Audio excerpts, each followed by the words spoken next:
Now, WBOC News at 6, Delmarva's news leader. Racist graffiti found on the campus of Salisbury University once again. We hear tonight from the university president on how they're handling it.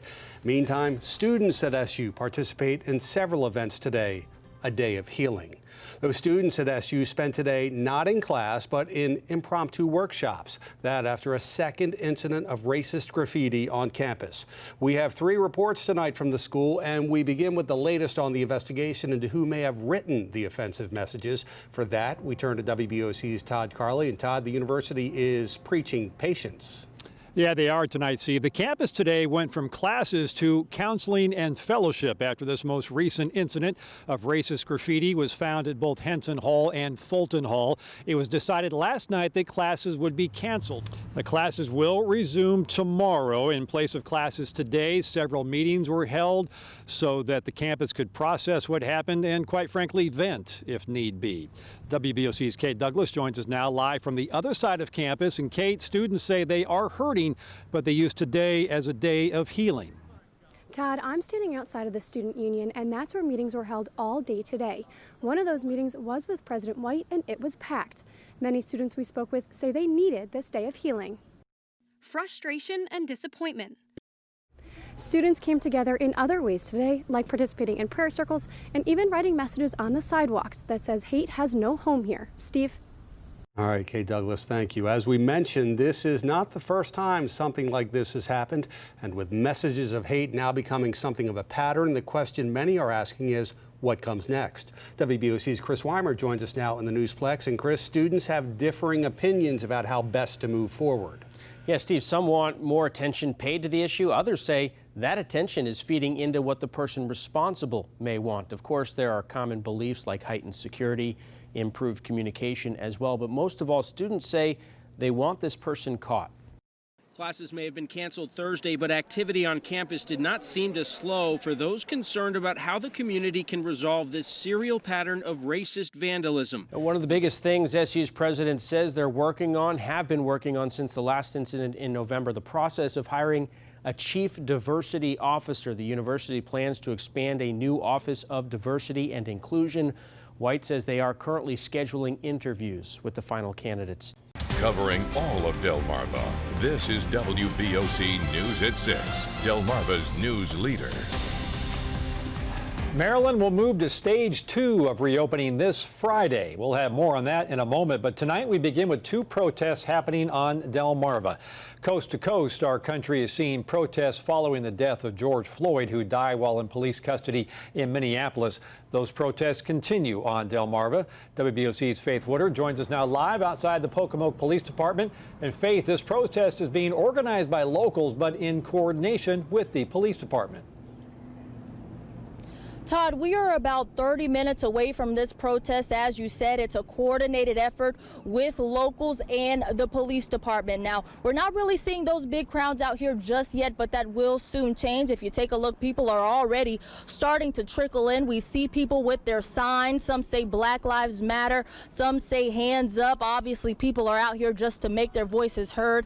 Now, we already spoke with the Pocomoke police chief about why he's so adamant about letting people make their voices heard, but in a safe manner, just so people can come out here and express their just frustration with police officers and the death of George Floyd. I actually have a local here who is an event organizer, and she's going to tell us a little bit about what inspired her to organize this protest. After seeing George Floyd's murder on social media, TV, everywhere, it was the straw that broke the camel's back. I felt like I had to do something. I have a teenage son, 11-year-old. I have brothers, a husband, a dad, and I just think it needs to end.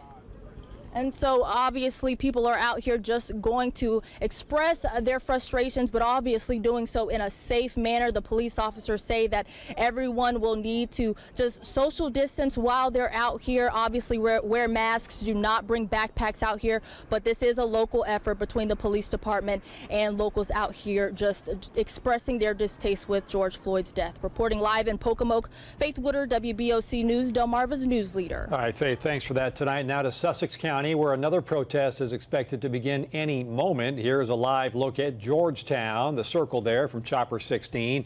Organizers began setting up about half an hour ago. They tell us the goal is to get the message of tonight's demonstration across peacefully. A spokesperson for the Georgetown Police Department says officers are expected to be there to keep everybody safe and support the demonstrators. Tonight's organizers will also be registering people to vote, saying this will help give them a voice toward change. Protesting peacefully, it does help and bring awareness, but to make changes, you have to vote. Vote for people that are going to help make those changes, people that hold the titles and can actually put effort into changing policies and make progress towards making things different. Organizers say at sunset there will be a vigil to honor all of the lives lost to racial injustice. Joined once again by WBOC's Faith Woodard in Pocomoke, where a rally is happening tonight. Faith? Todd, we are about 5 minutes away from this protest starting. The plan is for protesters to gather here and just really express their distaste with what's going on with George Floyd's death. The plan is to come here to this local police department and then walk to a local park where there will be a vigil held for George Floyd. Now, if you take a look, we're already starting to see some big crowds here today with people with Black Lives Matter signs. There's also people who have signs that say "I can't breathe." So we're starting to see some big crowds here so far. I do want to walk and take you over to a local teacher to tell you a little bit about why she's out here today. Can you tell us a little bit about what inspired you to get involved and to come out here with your sign? I think my sign says it all. It's not my story to tell. It's not my narrative. Clearly, it gets me extremely emotional. So what I can do right now for my students and my family and my friends and my brothers and sisters of color is to literally shut my mouth and listen. And when you heard about everything that happened, I mean, what was your initial reaction? Helplessness. You know, I don't know what to do. And it's not about me. And it's hard for me to try not to heal and fix as an educator and a mother. That's what I want to do. And right now, at this moment, this is what I can do. And so far, a lot of protesters have just been telling us that, you know, this is everyone's fight. Obviously, they're saying that this will be a safe and nonviolent protest, but we will keep you updated as things start transpiring. Reporting live in Pocomoke, Faith Woodard, WBOC News, Delmarva's news leader. An election during a pandemic is like nothing we've ever seen before. Good evening. Thanks for joining us tonight at 6. I'm Steve Hammond. Delaware's statewide primary marks the last in the United States, where mail-in voting has caused some big changes when it comes to polling places. According to the Delaware Board of Elections, in-person voting numbers are down a little bit lower than normal. We're still waiting for the final numbers, but meantime, WBOC's Kyle Johnson visited polling places in Sussex County today to see just how different the turnout was. Campaign signs are lining the streets in Delaware today. And again, polls closing in less than 2 hours. There are several big races this year in the Delaware primary. Governor Carney has a primary challenger, as does U.S. Senator Chris Coons. One of the biggest interesting local races is in the Sussex County Council District 3. That is where we begin tonight with WBOC's Chris Weimer, who is following that race closely. Chris? Yeah, hey Steve, with no Democrats in the running, tonight's Republican primary between incumbent I.G. Burton and his challenger Mark Schaefer will decide who takes that District 3 seat. In 2016, Burton won the District 3 seat in a four-way race, beating Schaefer by just roughly 100 votes. The pressing issue for both candidates has been managing growth and development in traffic. Schaefer says Burton's had his chance. All right, Chris Weimer, thanks for that. Now let's go live to Dover, where Cassie Simeon is just outside of Legislative Hall following Delaware's gubernatorial primary. Cassie? Steve, this is a very important race for the state's highest office. There are 8 candidates vying to be our state's leader as this pandemic continues. Now, Governor John Carney is running for a second term to lead Delaware after a very difficult 6 months of economic closures and public health concerns. Carney won his first term easily back in 2016. His only competitor this election, David Lamar Williams, an accountant from Camden, Wyoming. As for the Republican ticket, half a dozen Republicans are seeking a chance to challenge Carney in November, hoping voters are tired of his state of emergency restrictions due to COVID. The field includes Julianne Murray, who was endorsed by the Delaware GOP, State Senator Colin Bonini, who ran against Carney back in 2016, State Senator Bryant Richardson, Dave Graham, David Bosco, and Scott Walker. Now we'll have more on the governor's race as it unfolds tonight. Tonight on WBOC News at 6. Maryland prepares to enter the next stage of reopening. Governor Hogan announces the beginning of Phase 3, what that means, and when it will begin. Some teachers on the shore protesting ahead of the first day of school, what they're demanding before classes begin. And September is International Underground Railroad Month in Maryland, what Talbot County is doing to commemorate those who made the brave journey. Covering all of Delmarva, this is WBOC News at 6, Delmarva's news leader. And good evening, everybody. Welcome to the News at 6. I'm Steve Hammond. We begin tonight with the governors of Maryland and Delaware both taking steps to fully reopen their states. About an hour ago, Maryland Governor Larry Hogan announced that Maryland will enter Stage 3 of its roadmap to recovery this Friday at 5 p.m. That means all businesses in the state can reopen.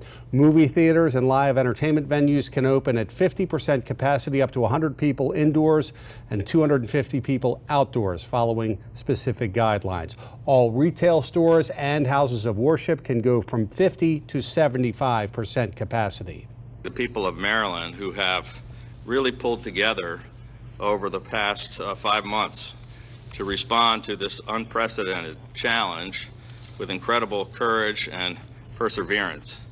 And it is thanks to all of you that we have crushed the curve and saved lives, and that our response to this global pandemic continues to serve as an example for the rest of the nation. An important note here, Governor Hogan says by law, individual counties are allowed to make more restrictive rules. Also today, Delaware Governor John Carney released updated guidance on playing high school sports this fall. WBOC's Todd Carley joins us in the Newsplex. And Todd, the governor is convinced high-risk sports can happen. Indeed he is, Steve. Sports can happen if people are willing to adhere to strict COVID guidelines, which Delaware's Division of Public Health rolled out today. The most critical guideline for high-risk sports such as football is that all players and coaches must wear face coverings at all times. That means even while playing. Referees must also wear face coverings. That means traditional whistles will have to be replaced with an alternate device. Players must remain 6 feet away from each other except when they are playing. Also, each facility will have a safety and hygiene manager who will coordinate COVID-19 protocols, and only one person can accompany an athlete to practices and games. And then we've got to get everybody to take the guidance seriously and to follow through. And mostly it's about wearing a mask and keeping social distance. If we can't do that, then we can't have the sports safely, and we're going to have to shut them down because we can't afford to go the wrong way. The Delaware Interscholastic Athletic Association and the Board of Education have the final say on whether fall sports will be allowed. There are a lot of details with this new guidance, and you can find all of that information on our WBOC News app. Steve?